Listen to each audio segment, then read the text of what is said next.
搭咗9個鐘車 ，BBO 終於嚟到烏克啦。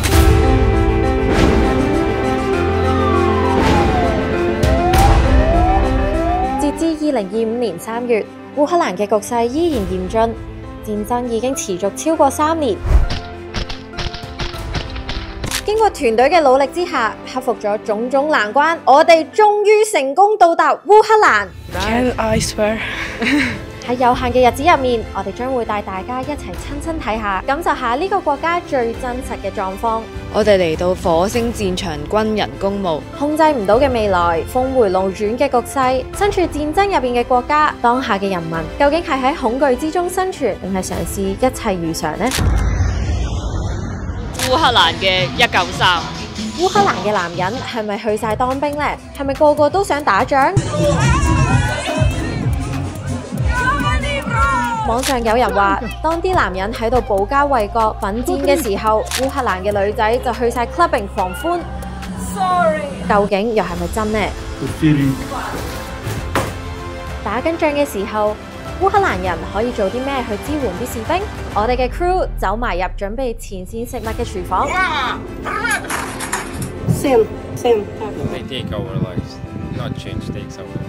影片嘅力量可能好細，但我哋用最大嘅努力呈現最真實嘅情況。歡迎大家繼續支持 BBO。Слава Україні! Героям слава! Слава ЗСУ! BBO 嘅觀眾大家好，眼看未為真，究竟經歷咗長達3年嘅戰爭，烏克蘭人依家生活係點樣嘅呢？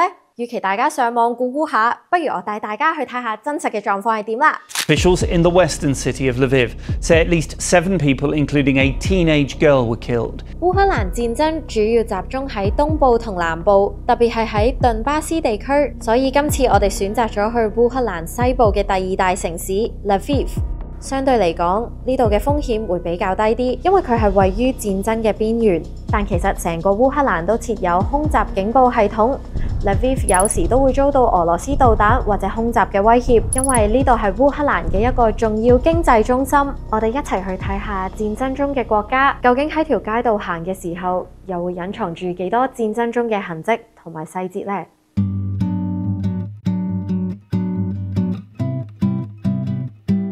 我哋今朝早咧就去咗一間 cafe 度食早餐啦。表面上咧就係好平靜，啲嘢又好好食，但係咧入邊都暗藏住戰爭嘅細節。好似呢一個已經清空咗嘅武器樽，就係因為呢間 cafe 咧有籌錢俾啲士兵，所以咧就放咗一個喺度做紀念啦。我哋嚟到聖喬治主教座堂，戰爭最激烈嘅時候咧，士兵嘅遺體會先喺呢度做彌撒嘅，有啲告示會寫住最新士兵陣亡嘅消息嘅。今日咧，我哋喺條街度都見到好多情侶攞住紮花。香港人就情人節會攞花啦，原來呢度咧婦女節會攞住紮花。Lviv 喺打仗之前究竟係點樣嘅呢？相比起基輔，呢度係比較接近西方嘅城市，所以少啲蘇聯同俄羅斯嘅特色。當戰爭爆發之後，呢度成為咗通往波蘭嘅主要通道，好多難民都會經過呢度前往西方國家。雖然呢個地方比較安全，喺2024年嘅9月4號，俄羅斯對 Lviv 嘅歷史街區進行空襲，造成7人死亡，50幾人受傷。我哋依家喺現場睇下，經過半年之後，究竟呢度仲有冇戰爭嘅痕跡？喺 Lviv 嘅市中心呢條街咧，上年嘅9月都曾經被俄羅斯空襲過。雖然呢度嘅氣氛唔緊張，但係仲見到一啲被炸嘅痕跡，好似呢條街同埋呢個屋頂咁。冇人可以預計到，明明本來呢度係一個安穩嘅城市，大家喺呢度平靜咁生活，無憂無慮，但突然砰嘅一聲，每一條街、每一個街角都已經唔同晒，所有嘅安穩同平靜一瞬間都消失晒，呢個地方好似唔再一樣咁。You don't have the cards right now. With us, you start having cards. Let's look into go on and fight.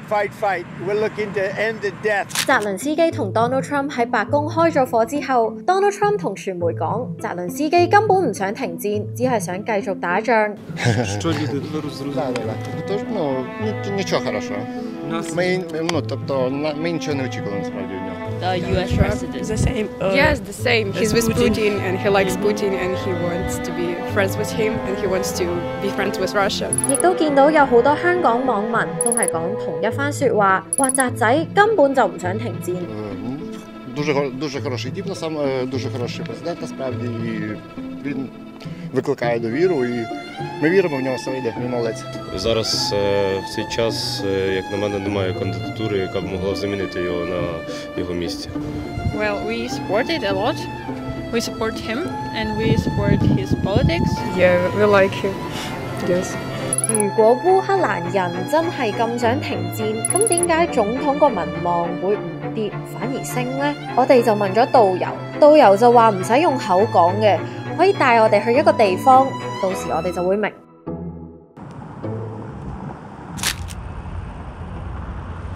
我哋嚟到火星戰場軍人公墓，呢度嘅畫面係震撼。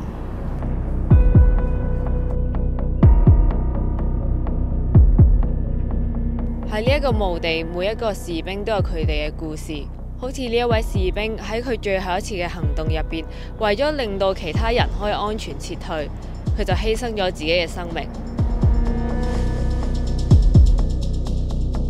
除咗一啲戰場上面嘅事蹟呢，墓碑上面仲會有一啲家人寫俾士兵嘅説話。好似呢一位咁樣呢，佢從小就係想成為一個軍人，保衛國家。呢度係臨時嘅墓地，見到棺木上面都擺滿咗花草，好似一個小花園咁。每個墓碑前都有佢哋自己嘅故事同埋相，寫住佢哋過身嘅年份。我哋見到有老人家，亦都有年輕人嘅墓碑，有啲係將領，身上掛住勳章。每一個墓碑背後都代表住一段無法忘記嘅歷史。呢度嘅氣氛呢係幾沉重嘅。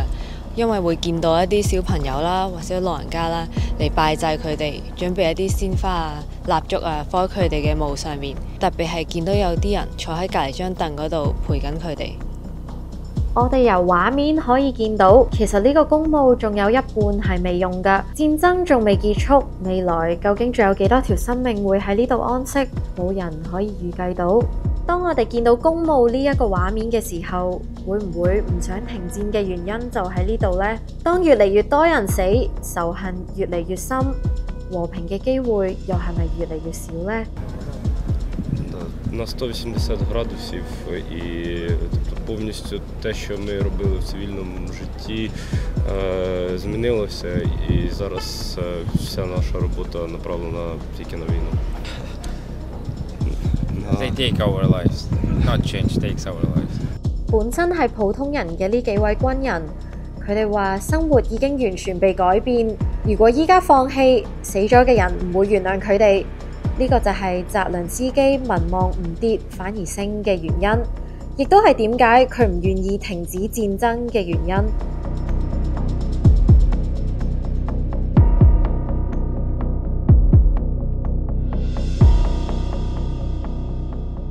所有呢啲重大議題，事情發酵得越耐，意見就開始兩極化。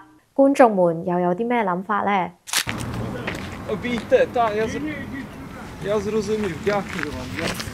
喺導遊嘅帶領之下呢，我哋嚟到軍人嘅義工飯堂。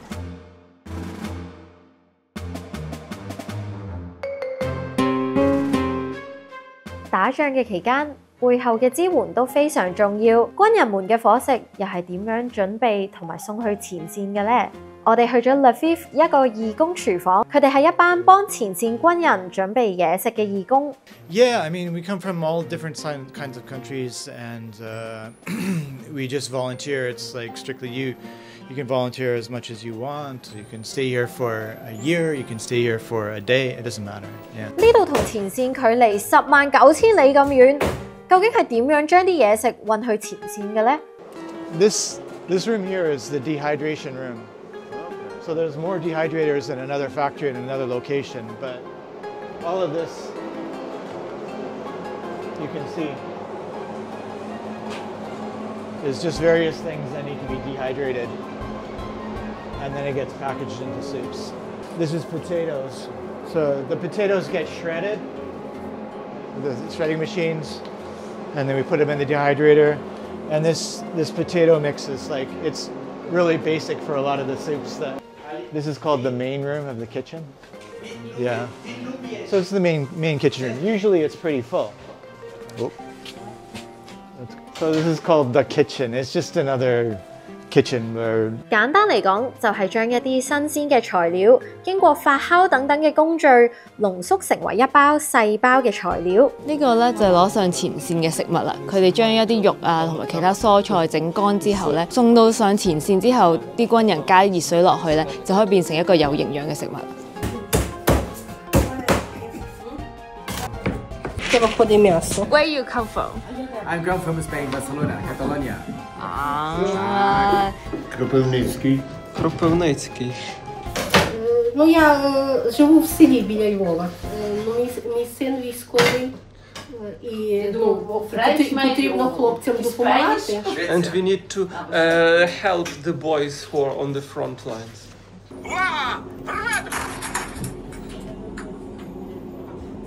Син, так.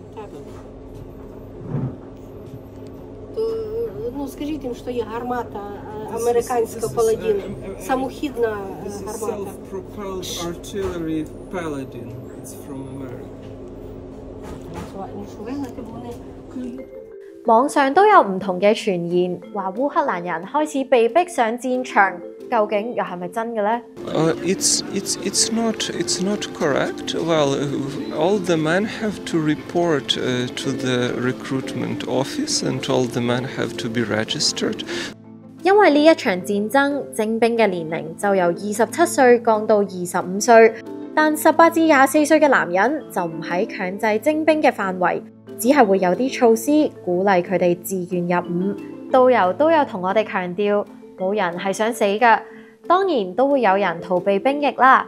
咁但係同一時間，我哋都唔可以忽視有好多自願嘅人士會上前線。Well, of course, like in every country in war, there would be people who do not want to be a soldier. But during the first days of war, thousands of people volunteered, and as war goes on, like some people are tired and some people do not want to serve. But still, there are enough people who want to serve. 我哋製作組喺烏克蘭發現咗一個好有趣嘅現象。喺條街度行嘅時候，時不時都會見到啲人着住軍服喺條街度如常活動，究竟係點解嘅呢？喺條街嗰度會見到好多着軍人衫嘅人，但係佢哋咧就好似平常人咁樣喺度行街嘅啫。It's not mandatory, it's just they are used to uniform, and also while they are resting they prefer to talk to other soldiers, and it's a way to meet, the like-minded people. Україна! Україна! Слава Ісусу Христу! 所以烏克蘭每一分每一秒都會被提醒到自己嘅國家係處於戰爭之中，唔可以掉以輕心，要時刻保持警惕。究竟烏克蘭又係咪真係冇晒娛樂活動？條街又係咪真係冇晒男人，全部都去晒當兵呢？有人問呢度嘅娛樂活動係咪照常？我哋就嚟到利沃夫歌劇芭蕾舞劇院，呢度3月咧每一日都仲係有 show 睇㗎。其中一個活動就喺市中心呢度有個馬戲團嘅表演，睇下係點嘅先。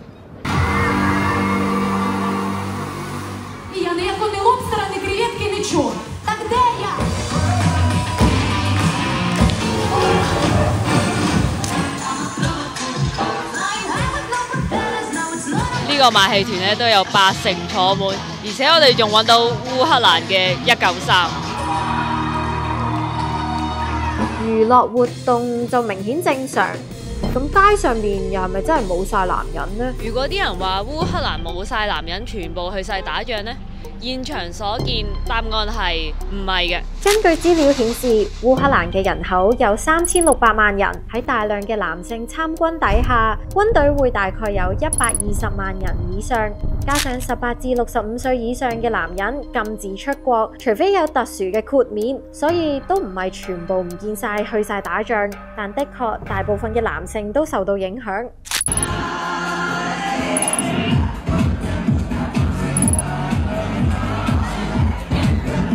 網上都見到有人咁樣討論，話烏克蘭嘅男人就全部去晒打仗，但女人呢就全部生活如常，假期就去 clubbing 玩。咁究竟又係咪真嘅呢？我哋咧就去咗市中心嘅一間 night club， 入邊啲人真係好 high 噶。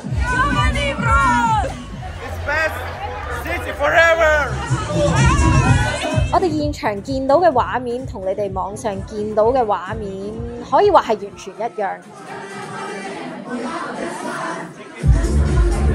但你哋以為見到呢個畫面，就等於佢哋完全忘記咗戰爭。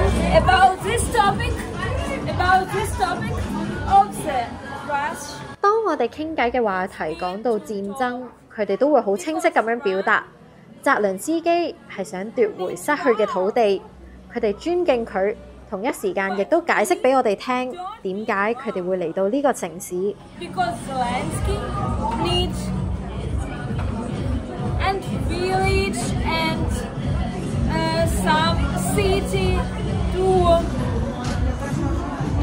have a lot of people and sorry。當佢哋知道我哋嚟自香港，佢哋都會不停分享俾我哋聽關於烏克蘭嘅事，仲分享咗當時戰爭嘅相。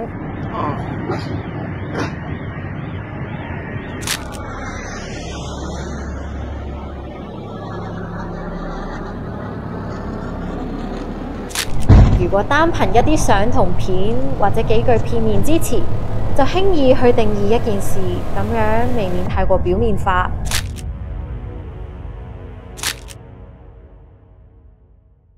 當生活充滿恐懼嘅時候，唯一可以控制到嘅就係我哋點樣去面對呢一切。究竟我哋係勇敢走向未來，定係俾恐懼吞噬呢？повернути свій кордон, так. Обов'язково. We want to get back all the occupied territories. Ну, зараз потрібно об'єднання, як на мене, Європи. Ми бачимо зараз те, що США відколюються від захисту Європи і диктує якісь нові умови. We don't know what will happen. We are trying to stay positive and support our country, support the army and support everything that Ukraine stands for. Та я розкажи щось. Страшно. Scary. Yes, we wish for a better life. Ми мріємо, щоб всі росіяни померли. We wish for all Russians to die. 烏克蘭下一步應該點做呢？最高領導人又應唔應該聽市民嘅意願？普通人應該點樣面對呢一種嘅憤怒呢？我又好想知道佢哋係點睇俄羅斯啊！ You must put a lot of PPP in our answer. Okay, we hate them. That's all, I guess. It's very short, but it's very, I guess, understandable in our situation. Yeah, Russia is bad. Can I swear?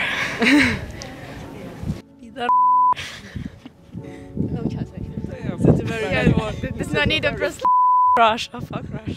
即使烏克蘭人並唔知道下一秒會發生咩事，佢哋選擇咗堅強，選擇咗帶住正面嘅態度去面對。雖然戰爭改變咗佢哋嘅生活，但就算喺最黑暗嘅時候，仍然有人為咗希望而堅持奮鬥。無論戰爭有幾痛苦，烏克蘭人明白生活仲係要繼續。希望有一日和平可以再次嚟到呢一片土地。多謝大家支持 BBO， 下集見。你哋永遠都唔會知道去完烏克蘭再去俄羅斯嘅過程係幾咁艱辛。各位 BBO 嘅觀眾，我哋嚟到俄羅斯。